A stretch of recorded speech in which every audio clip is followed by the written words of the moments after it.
በዛሬው ዕለት እንግዲህ ከባድ የተባለ መኪና አደጋ በጀሞ መድኃኔዓለም ቤተክርስቲያን ግቢ ውስጥ ደርሷል።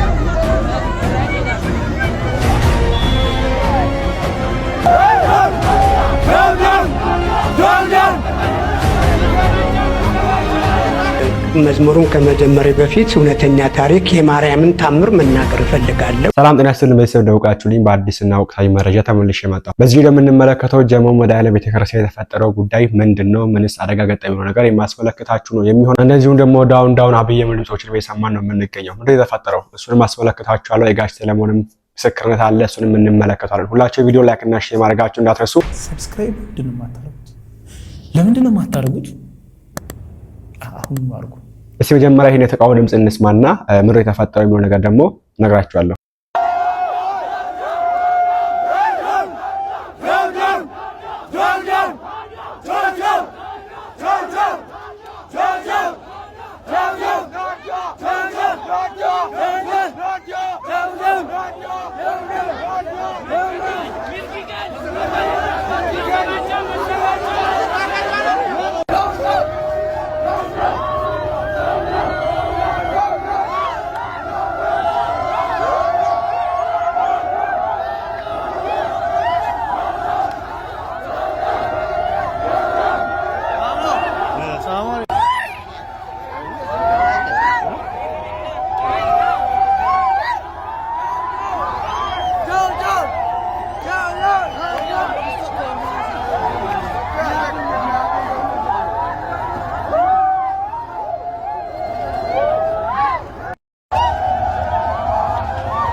ያየነው እንግዲህ በኦሮሚያ ክልል በጅማ ዞን ሰንዳው የምትባልበት ከተማ ውስጥ የሚኖሩ በበርበሬ ንግድ ላይ የተሰማሩ ወንድሞች፣ ወጣቶች፣ ደግሞ እህቶች፣ እናቶች፣ አባቶች ናቸውና ይሄ ሰልፍ ያደረጉበት ምክንያት እንግዲህ የግብር ብዛት መጥቶባቸው ደግሞ ግብር ከአቅማቸው በላይ ስለመጣ ነውና መረጃው እንደወጣ ከሆነ እንግዲህ በፊት በአንድ መኪና በርበሬ ጭነት 8000 ብር ነበር የሚከፍሉት። ልበሉ በአንድ መኪና በርበሬ ጭነት 8000 ብር ነበር የሚከፍሉት። አሁን ግን ያለ አንዳች ማስጠንቀቂያ ወደ 60000 ብር እንዲከፍሉ እንግዲህ ትዕዛዝ ወጥቷል፣ ወይ ደግሞ እዛ ሰጥቷቸው እሱን ተቃውሞ እንግዲህ ወደ አደባባይ ወጥቷል የሚል ነገር ነው እየሰማው የምንገኘውና ሀገራችን ኢትዮጵያ እንግዲህ እንደዚህ አይነት በጣም የበዙባት መጥተዋልና ያው ብዙ ሰው እንግዲህ ወደ አደባባይ ቢወጣ ብዙ ድምጽ የሚያሰማው አለ። ነገር ግን ታፍሮ ነው እንግዲህ የሚገኘው።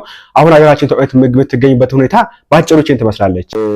እንኳን ደም እንኳን ጠብ ወንዝ ማስቆም ይችላል ሽምግልና በሚባልባት ሀገር ላይ ሽማግሌ የተናቀባት፣ ሽማግሌ የተደፈረባት፣ ዜጎቿ እርስ በርስ የማይደማመጡባት፣ በሀገር መሪነት ደረጃ የተቀመጡ ሰዎች ከዜጎች ጋር የሚበሻሸቁባት፣ በአንድም በሌላም መልኩ ያለምንም ጥፋት ያለምንም ዕውቀት የሰው ደም የሚፈስባት፣ በተለይም ደግሞ የኢትዮጵያ ኦርቶዶክስ ተዋሕዶ ቤተክርስቲያን ተከታይ እግዚአብሔርን አማኝ መሆን እንደ ወንጀል የተቆጠረባት ሀገር ሆናለች ብዬ አምናለሁ። እንግዲህ ኢትዮጵያ በአሁኑ ሰዓት እቺ ነው የምትመስለው። መልኳን ብትጠይቁን በቃ እቺ ነች ኢትዮጵያ። ከዚህ የተለየ ነገር ከዚህ የባሰ እንጂ ከዚህ የሚያንስ ነገር አንመለከትምና ኤኒዌይስ እንግዲህ በዚህ ጉዳይ ላይ መንግስት ሰምቶ ምላሽ ይስጥ ፈልጋለሁ። ቀጣይ የምንመለከተው እንግዲህ በጀሞ መድኃኔዓለም ቤተክርስቲያን የተፈጠረ ችግር አትላንትና እስቲ ሰምተን እንመለስ። በዛሬው ዕለት እንግዲህ ከባድ የተባለ መኪና አደጋ በጀሞ መድኃኔዓለም ቤተክርስቲያን ግቢ ውስጥ ደርሷል። ዛሬ ቅዳሜ ህዳር 27 ከቀኑ 9 ሰዓት አካባቢ ጀሞ መድኃኔዓለም ቤተክርስቲያን ላይ ከባድ የመኪና አደጋ ተከስቶ ነበር። አደጋውም የደረሰው ይህ ከላይ የምትመለከቱት መኪና መንገድ ትቶ ወደ ቤተክርስቲያን ግቢ ውስጥ በመግባት ሁለት ሰዎች ላይ እንግዲህ ጉዳት አድርሷል። እናም ጉዳት የደረሰባቸው ሰዎች እግራቸው ላይ ሲሆን በፍጥነት ወደ ለቡስታር ሆስፒታል ተወስደው ሕክምና እየተደረገላቸው እንደሆነ ተሰምቷል።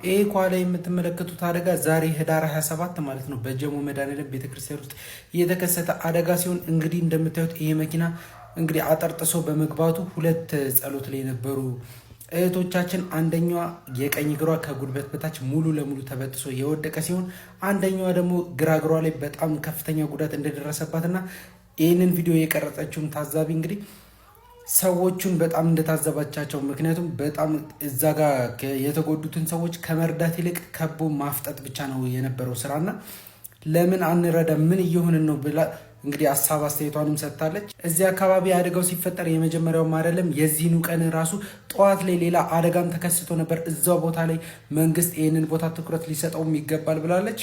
ለተጎዱት እህቶቻችን ፈጣሪ ምሕረቱን ይላክላችሁ ብርታቱንም ይስጣችሁ ብያለሁ። እንዳያችሁ ነው እንግዲህ በጣም አስደንጋጭ ነገር ነው። ቤተክርስቲያን ውስጥ እንግዲህ መኪና ዘልቆ ገብቶ ነው እንግዲህ ሁለት ሰዎችን የጎዳውና የተጎዱ ሰዎችን እግዚአብሔር አምላካችን ምሕረቱን ያርግላችሁ አንፈልጋለሁ። በጣም እየተስተዋሉ መጥቷል። ቤተክርስቲያን ላይ በጣም ብዙ አደጋ እየደረሰ ነው የሚገኘው። እንግዲህ በተፈጥሮም ያለ ሰው ሰራሽም አደጋዎች እየመጡብን ይገኛሉና ከዚህ ነገር እግዚአብሔር አምላካችን ይጠብቃን ፈልጋለሁ። ከዛ ውጪ እንግዲህ የጋሽ ሰለሞን ጉዳይ ነው። ጋሽ ሰለሞን እንግዲህ መኪና ብሩክ ሪል ስቴት በወንድማችን አሮናይ በኩል ሰጣል ብሎት ነበር። እንግዲህ ያንን መኪና አሁን ላይ ሰጥቶታል ወይ ደግሞ ተሸልሟልና አንድ የሰጠው ምስክርነት አለ። ከዚህ ፊት እሱን የማስመለከታችሁ ነው የሚሆነው። ከዛ ፊት እስቲ መኪናው ሲቀባ የነበረው ቫይፍ እንመልከት። ለጋሽ ሰለሞን መኪናውን እሳቸው የመድኃኔዓለም ቤት ለመስራት እዚህ ተገኝተው መድኃኔዓለም ስራውን ሰራ። ክብር ምስጋና ይገባል። ክብር እሱን ውሰድ። አዶናይ በእውነት በጣም ልቡ ቅን የዋህ ነው። እሰይ ነጋ እሰይ ነጋ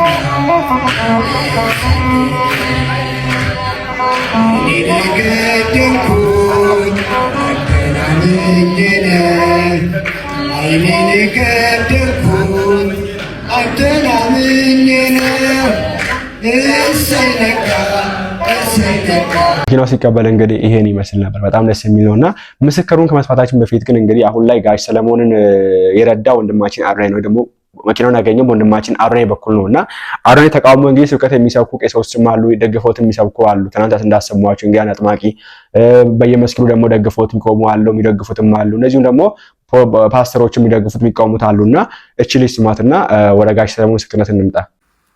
እንዴት አመሻችሁ ውዶች? እንቅልፍ አልወስዳለኝ ታውቃላችሁ። ልተኛ ነበርና ትላንትና ጁምዓ ነበር አይደል? የታይ ሰፈሮች ዋሃብያዎች ማለት ነው። ኹጥባቸው የነበረው አዶናይ ነበር። የአዶናይ ራስ አዶናይ ሰግጥ ብሎ ተሸለመ እያለ ኹጥባ ላይ ሚንበር ላይ ቆሞ እያወራ ነው። ኡስታዝ ተብያችሁ ማለት ነው። አዶናይ እኮ የሌላ እምነት ተከታይ ነው፣ ክርስቲያን ነው አይደል እንዴ? አይደለም ሰግጥ ሌላ ነገር ብሎም ይሸለም። ይሄ ምቀኝነት ካልሆነ በስተቀር እንዴት ነው አንድ ኢስላም ነኝ መምህር ነኝ ብሎ የሚል ሰው ኹጥባ ላይ ቆሞ ስለ ሌላ እምነት ተከታይ ሰግጥ አለ ብሎ የሚያወራው? እናውቃለን፣ ቲክቶክ ትጠቀማላችሁ። ነገር ግን ስለ እስልምና ክብር ቢኖራችሁ እስልምናን ብታውቁት ኖሮ ያ ሚንበር ላይ ስለ አንድ የሌላ እምነት ተከታይ አሉባልተኞች አሉባልታ እዛ ጋር ተቀርባላችሁ። እንደዚህ ያሉ የቲክቶክ ወሬ እናንተ ናችሁ። መጅሊስ ላይ ህዝበ ሙስሊሙን ትመራላችሁ ተብላችሁ የተቀመጣችሁት። እሱ ሰግጥ ብሎ እኮ ያለው ለእንደናንተ አይነቶች በእምነታቸው ላይ ለሚሰግጡ ሰዎች ነው። ምንም ብሎ ይሁን ምን ተሸለመ ልጁ። ይሄ ድንበር ያለፈ ምቀኝነት ካልሆነ በስተቀር የሌላ እምነት ተከታይ የሆነ ልጅ እዛ ኹጥባ ላይ ርዕስ አድርጎ አዶናይ የሚባል ሰግጥ ብሎ ተሸለመ። ይሸለም ሹሃይዳ ያኒ ምን አይነት አቅል ቢኖራችሁ ነው ሚንበር ላይ ቆማ ስለ አዶናይ የምታወራው? ሱብሃንአላህ። አያችሁ አይደለ? የውሃብያ መጨረሻ ይሄ ነው። ለእምነታችሁ ክብር ስለሌላችሁ ነው የማይመለከታችሁ ነገር አምጥታችሁ እዛ ኹጥባ ላይ ሰውን ሰብስባችሁ የምታወሩት፣ እምነት ፖለቲካ የምታደርጉት። ይሄ ልጅ ሙስሊም ሆኖ ቢሆን ናም የሆነ ሙሐደራ ላይ መናገር መገሰጥ መምከር ትችሉ ነበረ፣ እንደው ጥፋት ካጠፋ ማለት ነው። ምን አድርግ ብላችሁ ነው የሌላ እምነት ተከታይን ክርስቲያን ልጅ ሰግጥ ብሎ ተሸለመ? ሰግጥ በኢስላም ምን ማለት ነው? ወላሂ አጂብ ናችሁ እኮ እናንተ ናችሁ። አሁን እንደው ህዝበ ሙስሊም ትመራላችሁ ተብሎ መጅሊስ ላይ ተቀመጣችሁት። የት አላችሁ? የት አላችሁ? ኡስታዚን አትንኪ እያላችሁ ሌላ ሰው ቢሆን ኖሮ እኛ ብንሆን አናደርገውም። ሲጀምር እንደዚህ አይነቱ ስቅጥናኛ በእምነታችን ላይ ቢሆን ኖሮ ስንት ነገር በከፈታችሁ ነበር አፋችሁን። እና አጂብ አልኩኝ። ቅድም ቪዲዮ ሰርቼ ነበር፣ ወዲያው ነው የተጠፋው ቪዲዮ። ስለዚህ አሁን ደግሞ እንቅልፍ አልወስዳለኝ። ልጅቷ ሀሳብ የሰጠችበት ኡስታዝ ጉዳይ እንግዲህ ትላንትና አንድ አጥማቂ ማለትም እኛ አጥማቂ በኬፋ የምናውቃቸው ሀሳብ ሰጥተውበት ነበር በሳቸው ላይና ወይ ደግሞ በዚህ ኡስታዝ ላይና እሱንም ወደ ኋላ አካባቢ ደግመን እንመለከታለን። እንግዲህ መጀመሪያ የጋሽ ሰለሞን ምስክርነት ሰምተን እንመለስ ከዚህ ያደረገውን ነገር። መዝሙሩን ከመጀመሪያ በፊት እውነተኛ ታሪክ የማርያምን ታምር መናገር እፈልጋለሁ። እውነተኛ ታሪክ ነው። የዛሬ 5 ዓመት ግሪክ ሄጄ ነበረ። ግሪክ እንደምታውቁት መድኃኔዓለምና ማርያም ቤተክርስቲያኖች ይበዛሉ። ከዛኛ ቲያትር ይዘን እዛ ለመስራት ነበር። የዓለም የታወቁ ሰዎች ሁሉ ኤሪኬ የሚባል ዝናብ መጥቶ በትኗቸዋል። ቆንስላ ነው ያለን እዛ ግሪክ ውስጥ። እባካችሁን እናንተ ኢትዮጵያውያን፣ በመላው ዓለም የምትከታተሉ ኢትዮጵያውያን፣ ኤርትራውያን ይህንን ልብ ብላችሁ አድምጡ። ሌሎቻችን ፌዝ የሚመስለን ነገር ታምራቱ ምን ያህል ድንቅ እንደሆነ ላበስራችሁ ነው። ከዛ መጣች፣ አማርኛ ትናገራለች። እናንተ ኢትዮጵያውያን እግዚአብሔር ቅርባችሁ ነው፣ ሳሰሩ እንዳትሄዱብን አሉ። እሁድ ነው አስጎበኙን፣ ምኑ ሁሉን ነገር ሀሪኬ ብያችኋለሁ። ዩሮፕንና ግሪክን የሚያጠፋ ወጀብ ነው፣ ኃይለኛ ወጀብ። የሚገርማችሁ እኛ እንኳን እዛ እንደወረድን ዝናቡ ትንሽ ቀንሶ ነበር። በንጋታው የሚገርማችሁ 21 ነው ማርያም ሰኞ ዕለት ሜዲትራኒያን ባህር ወጀቡ ቀጣለ። እኛ 7ኛ ፎቅ ነው። እስከ 7ኛ ፎቅ ድረስ ውሃው እንደ ፍጥረቅ እያለ ይገባብን ነበር በመስኮት ሙቀት ስለሆነ። ልክ በ21 ሰኞ ዕለት አቆመ ዝናቡ። 21 የማርያም ዕለት። ይህንን በብዙ ላይም ጥይቅ ተናግሬዋለሁ። ሴትዮዋ መጣ፣ ግሪካዊ ነች፣ አማርኛ ትችላለች። ተንበርክካን ያለቀሰችው የእመቤታችን ታላቅ ክብር ይሄን ይመስላል። በእውነት በጣም በጣም የሚገርማችሁ በንጋታው ማክሰኞ ዕለት ዝናቡ ቀጠለ። ይሄ የኛ አይደለም፣ የእመቤታችን ድንቅ። ስለዚህ እኔ ደጅ ጠናው ያልኩበት ምክንያት ከህይወቴ ጋር ስለሚዛመድ ነው። ከህይወቴ ጋር እጅግ ዝባዝን ከህይወት ውስጥ ነበርኩኝ። አሁን ወደ 33 ዓመት አለኝ። እድሜም የምቆጥረው የ33ቱን ዓመት ነው። ከዛ በፊት ግን የባከነ የኃጢአት መንበር የመሰለ ሳይሆን የሆነ እጅግ በጣም አጨስ ነበር፣ እጠጣ ነበር። አላስፈላጊ ሰው። አሁን እንደዚህ ስታዩት ይሄ ወለል ያለው ፊቴ ከኔ አይደለም፣ ለኔ የሚገባኝ አልነበረም። እግዚአብሔር ሲመርጣችሁ ምን ትመስላላችሁ? የብርሃን አክሊል ይደፋባችኋል። እውነት ነው ምናምን። ይሄ የመዘባበቻ ትምክት የበዛበት ምስክርነት አልሰጥም። በጣም የበዛ ጫታም ነበርኩኝ። እግዚአብሔር ሲመርጥ እኮ በቃ ከፍ ያደርጋል፣ ላይ ያወጣል። ከዛ ዝባዝን ከህይወት ወጥቼ እናቴን ሁሌ ደጅ ጠናለሁ፣ ሁሌ ያለቅሳለሁ፣ ሁሌ። ስለዚህ ይሄ ደጅ ጠናው የቅርብ ጊዜ ነው፣ በእናንተ ጊዜ የነበረ ነው። ግን በውስጤ ሁሌ ደጅ እንደምጠናት እንደምትፈጽምልኝ አቅ ስለነበረ ይኸው ዛሬ ከዛ ሁሉ ዝባዝን ከወጥቼ የሱ የእናታችን የቅድስት ድንግል ማርያም ልጅ ሆኜ ይኸው እንደዚህ አምሮብኝ ሽበቴ ሺህ ውበት ሆኖ መልኬ ማዲያት የነበረው ከንፈር የተቃጠለው ጣቴ ሁሉ የተቃጠለው ዛሬ ወርቅማ ነው። ስለዚህ በተለይ ለወጣቶች የምናገረው በየትኛውም ዓለም ያላችሁ እግዚአብሔር የፈቀደ ቢሆን ኖሮ ሲጋራው ቺምኒ ያዘጋጅለት ነበር፣ ጭስ መውጫ። አልፈቀደውም። እግዚአብሔር የፈቀደው ቢሆን ኖሮ አረቄውን ምኑን ለሰውነታችን በተገባ ነበር። አልፈቀደውም። ስለዚህ ልጆቼ እንደኔ የባከነ ዕድሜን ሳትይዙ የወጣትነታችሁን እግዚአብሔርን መፍራት በጉብዝና ወራት ነው የሚባል ነገር፣ እግዚአብሔርን ማሰብ በጉብዝና ወራት ነው። ስለዚህ በዚህ በጉብዝና ወራታችሁ እንደኔ ሳይሸሻችሁ አረፈደብኝም፣ እኔም እግዚአብሔር ጠብቆ ለዚህ አብቅቶኛል። በእውነትም ስንቶቻችን እኮ ለማንም ደጅ እንጠና የለም እንዴ? አልባሌ ቦታ ሄደን ደጅ እንጠና የለም እንዴ? ጠንቋይ ቤት ሄደን ደጅ እንጠና የለም እንዴ? እግዚአብሔር ግን ለክብሩ የሚነሳ አምላክ ነውና የእሱን ክብር ወደኛ ውስጥ ልኮ ይኸው እኔ እንዴት እንቃላት ከአይምሮ በላይ ነው። እሱ ብቻ ዋጋውን ሰጥቶኛል። እግዚአብሔር ይስጥልኝ። በጣም ደስ የሚል ነገር እግዚአብሔር ይመስገን። ለጋሽ ሰለሞን የደረሰችን እናታችን ለጋሽ ሰለሞን ጸሎት ሰምታ ወደ አምላካችን ጌታ ኢየሱስ ክርስቶስ የጸለየች እናታችን ለኛም እንግዲህ ምልጃዋ አይለየ ለማለት ፈልጋለሁ። ለኛም ትቆና ፈልጋለሁ። እንግዲህ አንዳንድ አጋጣሚዎች ለበጎ ናቸውና ጋሽ ሰለሞን እንግዲህ በእግራቸው ከቤታቸው ባይወጡ ኖሮ በእግራቸው ከቤታቸው ወጥቶ ታክሲ የፈለጉ ባይሮጡና ታክሲው እየሄደባቸው ሮጠው ባይደርሱበት ኖሮ ያንን ቪዲዮ የሆነ ዝም ብሎ ግለሰብ ቀርጾ ባይለቅ ኖሮ አርማይ ባያገኛቸው ኖሮ ዛሬ እንግዲህ ይሁን ለክብር ባላዩ ነበር። እግዚአብሔር አምላካችን እንግዲህ ከዚህ የበልጠውን ክብር የእግዚአብሔር መንግስት ያውርሳቸው እንፈልጋለሁ። እስቲ ወደ አጥማቂው እንመለስ። አዶናይ የእመቤታችንን ስም በመጥራት የተነሳ በዙሪያ የዳቢሎስ ሰራዊት ከቦሃል።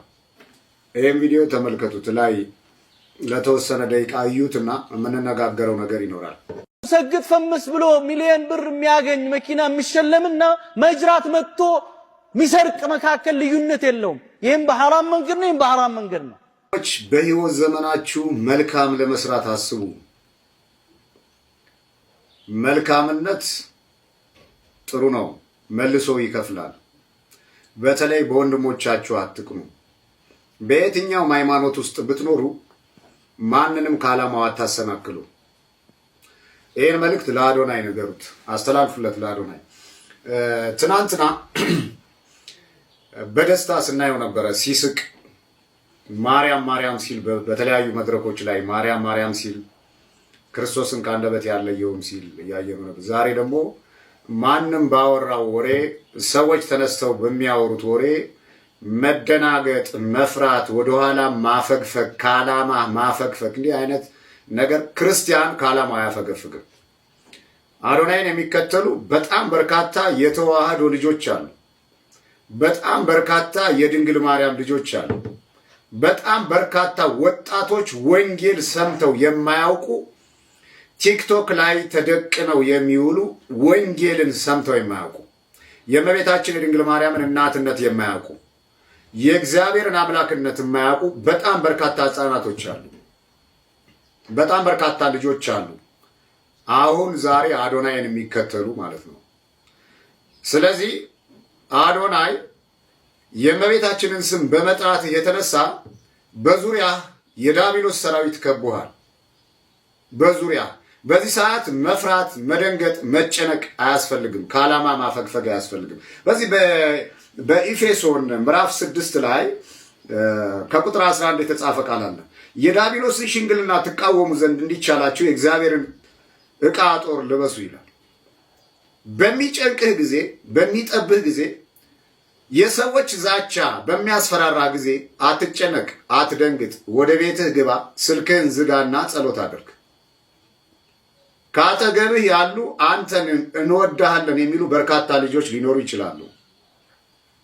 እነሱን ተጠንቀቃቸው። ትናንትና ዛሬ ለአንተ ልንመሰክርልህ፣ እኔ በግሌ ለአንተ ልመሰክርልህ የፈለግኩት ትናንትና የድንግል ማርያምን ስዕል አድኖ ሲቀዱ የነበሩ ሰዎች በአዶናይ አማካኝነት አፍረዋል። ለምን? በአደባባይ ወጥቶ ማርያም ማርያም ብሎ ስለተጣራ ማለት ነው። ስለዚህ የቤተ ክርስቲያን ልጅ ስለሆንክ ከጎንህ ልንሆን ያስፈልጋል። እኔ ከጎንህ ነኝ። በጸሎትም በተለያየ ነገርም በሐሳብም በምክር አገልግሎትም ላግዝህ ከጎንህ ነኝ። ማንም ባወራው ወሬ ማንም በሚዝተው ዛቻ ከዓላማ እንዳትደናቀፍ መበርታት አለብህ። ሲቀጥል በመጽሐፍ ቅዱስ ውስጥ ባሉ የእግዚአብሔር ቃላት እንነጋገራለን። በሁሉም ዘንድ እየጨመራችሁ የሚንበለበሉትን የክፉን ፈላጻዎች ሁሉ ሊያጠፋ የምትችሉበትን የእምነት ጋሻ አንሱ ይላል መጽሐፍ ቅዱስ። በአንደበት ብቻ የእግዚአብሔርን ስም ጠርቶ ማሸነፍ አይቻልም። ታውቃላችሁ ክርስቲያኖች፣ አዶናይን የምትከተሉ የተዋህዶ ልጆችና የድንግል ማርያም ልጆች በአንደበት በምላስ በመናገር ብቻ ያለ ተግባር የጠላትን ኃይል ማንበርከክና ማሸነፍ አይቻልም። የጠላትን ኃይል ማሸነፍና ማንበርከክ የሚቻለው ስንጸልይ ነው። እግዚአብሔርን ስንከተል ነው። የጸሎት ሰዎች ስንሆን ነው። ሌላው ዋካችሁ ከቅናትና ከምቀኝነት ራቁ። ደግና መልካም ሰዎች ለመሆን አስቡ። ከዛ ውጭ ግን አዶናይ ባለስልጣናት ጋር አትጠጋ። ፖለቲካ ውስጥ እጅህን አትንከር፣ አትጠጋ። ተረት ተረት ወሬ ሰምተህ የተረት ተረት ወሬን ለኔ ሊሆን ይችላል አትበል። ስለ ቴድሮስ ስለ ምናምን ስታወራ ይሄ ቡና እየጠጡ ሰዎች የሚያወሩት ወሬ ነው። ከዚህ እራቅ። የመጣህበትን ዓላማ ከመንፈሳዊ ማንነት ጋር እያጣቀስክ ግብ ለመምታት ስትቸገርና ስትጨነቅ ተስፋ የመቁረጥ ችግር ሲገጥምህ ጸሎት አድርግ። ሰላም ለኪ ብለህ የእመቤታችንን ጸሎት አድርግ፣ ታሸንፋለህ። ባልባሌ ቦታ ላይ ከማይሆኑ ሰዎች ጋር አትግጠም፣ አደጋ እንዳያመጡብህ ማለት ነው። ከዛ ውጭ ግን የቤተ ክርስቲያንን ወዝ እንዲመለስ በሕፃናቱ፣ በወጣቶቹ፣ በልጆቻችን እንዲመለስ ስላደረግ ቤተ ክርስቲያን ታከብራለች፣ ቤተ ክርስቲያን ትወዳሃለች፣ ቤተ ክርስቲያንም ትጸልይልሃለች ማለት ነው። ማንም ሲያገሳብህ አትፍራ፣ አንተን የሚጠብቅ መልአክ አያንቀላፋም። እኔ አስዊዳችን ነው የነበረ አውቀር ተማራችሁበት አዲስ የመሳችሁበት አልጠራጠርም። በቀጣይ በአዲስና አሪፍ መረጃ ላችሁ ቀርብ ነው የሚሆነው። ላይክና ሼር ማድረግ እንዳይረሳ። ቸር ቆዩልኝ።